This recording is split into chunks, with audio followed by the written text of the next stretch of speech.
expansion. Now let us understand about the coefficient of volume expansion.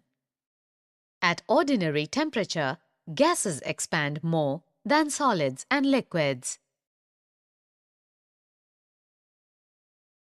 In case of solids, the coefficient of volume expansion is relatively independent of temperature. However, the coefficient of volume expansion for gases depends on temperature. The coefficient of volume expansion at constant pressure can be found from the ideal gas equation. PV is equal to mu RT. Let us label it as equation 1. At constant pressure, P delta V is equal to mu R into delta T. Let us label it as equation 2. Dividing 2 by 1, we get delta V by V equals to delta T by T. That is, alpha V equals to 1 by T for ideal gas. Let us label this as equation 3. At 0 degrees Celsius, alpha V is equal to 3.7 into 10 to the power minus 3 per Kelvin,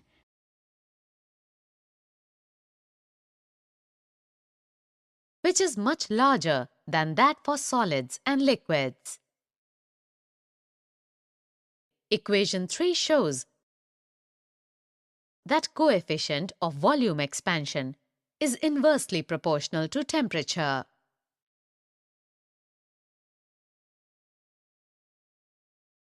We will now derive relation between the coefficient of linear expansion and coefficient of volume expansion. For this, consider a cube of length L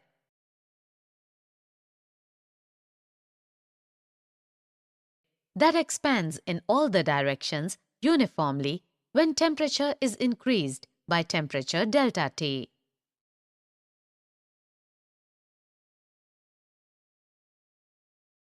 We have delta L equals to alpha L into delta T.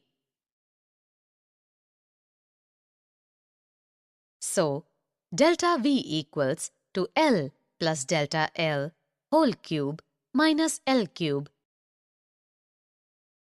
which can be taken equal to 3 into L square into delta L. Since the terms delta L square and delta L cube can be neglected, so the equation becomes delta V equals to 3 into V into delta L divided by L, which in turn equals 3V alpha L into delta T, which gives alpha V equals to 3 alpha L.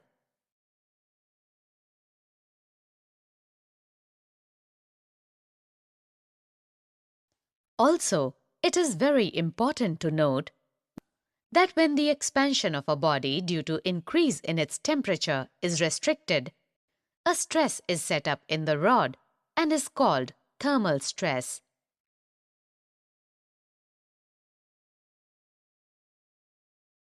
For example, consider a steel rod of length L that is prevented from expansion and let the coefficient of linear expansion be alpha 1 steel.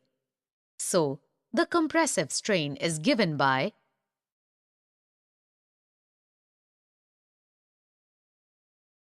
delta L by L, which is equal to alpha 1 into delta T. Now, if the Young's modulus of the material is given by Y steel, then thermal stress is given by delta F by area A equals to Y steel into delta L by L,